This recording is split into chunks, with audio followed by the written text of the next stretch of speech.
Hi, welcome back to the channel. Today we're going to be looking at this USB-powered mini portable vacuum cleaner. Not really the most critical thing you can have in your toolbox, but this is just one of those things. You know what it's like when you're on AliExpress or eBay late at night and you're like, gee, I wonder what it'd be like to have that. Well, here we go. I've got it.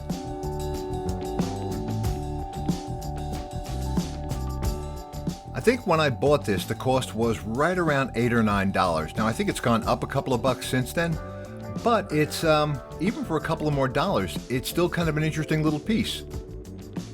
It doesn't have a ton of accessories, but the ones it has are actually pretty useful. There's a little crevice tool and a small brush tool. Opening the dust collector is easy enough. Just give it a simple twist and there we go. And this is how you empty the vacuum.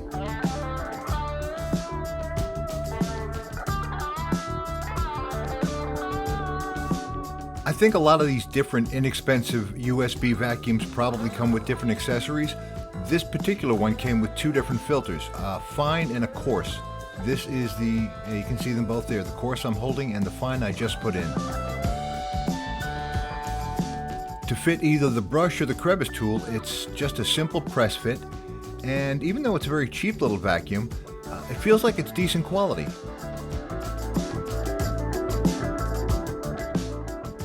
Once you're plugged in and ready to go, there's just a simple little push button on the back of the housing. I thought it would be useful to show you how loud this vacuum is, so I put a lavalier mic about 6 inches away from the vacuum. Let's have a listen.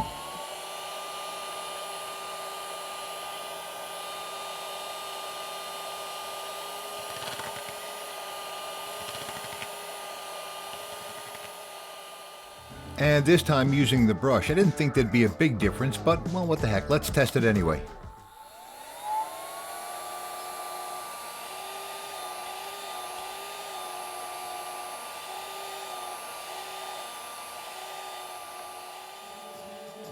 Alright, and now the reason we buy little vacuums. Well, maybe you don't. I did. Maybe you will. I don't know.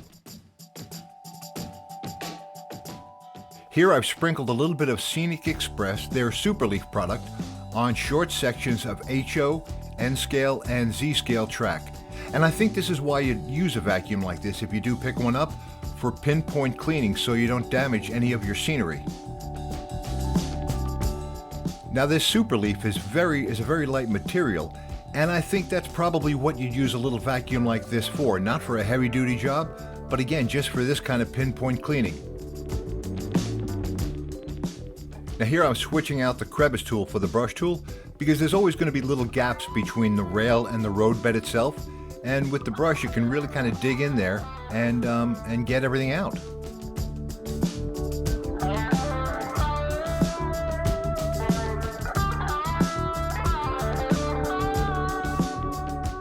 Okay, now granted that was under very controlled conditions, but it did a nice little job of cleaning.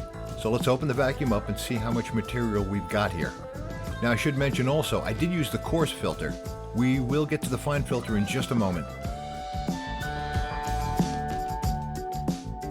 Okay, next up we'll take a look at the filters. Now the one I'm picking up now, obviously that's the coarse filter. That's for bigger material. And for smaller, almost dust or fine dirt, that fine filter will do the job. Okay, now here's a better test, or a tougher test for the vacuum. I'm going to use real soil. This is the kind of soil I collect for use in my own scenes, sprinkling it across the HO, N-scale, and Z-scale track sections. In the vacuum, I've replaced the coarse filter with the fine filter, and let's see how we get on here.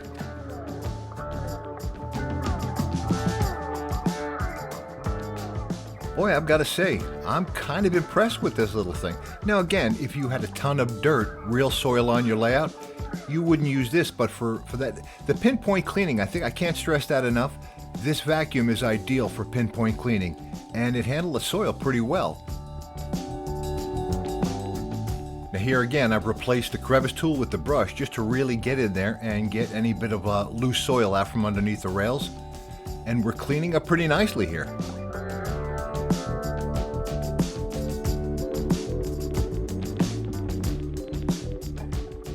Okay, again, a very small, controlled little job. But let's take the dust collector off and with the fine filter, see how much dirt we've collected. Well, if I'm using real soil, I would much prefer this be in the vacuum than on my track. Okay, and here's the last test we're going to do. We're going to put a little more of the Scenic Express Superleaf. Now let's just put it all on. That's a 2-ounce cup. Let's dump it all over the tracks and let's see how this picks up.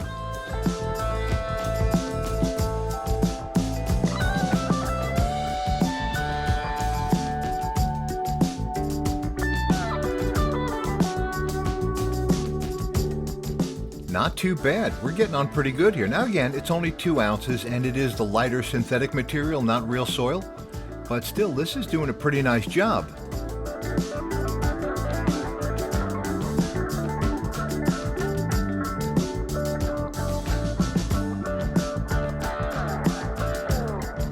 And the slightly satisfying part, let's pop this little puppy open and see how much material we've just collected. Again, pretty nice. Okay, now just for the heck of it, here's kind of a little addendum or part B to the vacuum video. If you decide to buy a vacuum like this and you don't have a USB port anywhere near the layout, well, you could always pick up a little USB battery bank. I never bought one of these before, never used one before, but this one has a 10,000 milliamp battery, and from what I understand, they always kind of overestimate the actual power. But I paid $13.99 with a $4 off coupon over on Amazon. I'll put the link below. What I really liked about this is that you can see it right there. It has an LED display to show you how much power is left in the power bank. That's kind of a good touch. This one also came with a couple of accessories, a little carrying case, a charging USB cable, and this, a little USB flashlight or a little USB light. Not the best light in the world, but you know, for free or for thrown in on the package, not the worst thing either. Okay, so for a late night purchase over on AliExpress or eBay, this has turned out to be a fun little deal and actually kind of useful. The vacuum picks up nicely, and I've got a battery bank now for my phone. I hope you enjoyed the video, and if you did, why not give the video a like and subscribe to our channel. Help us grow. We'll see you next time.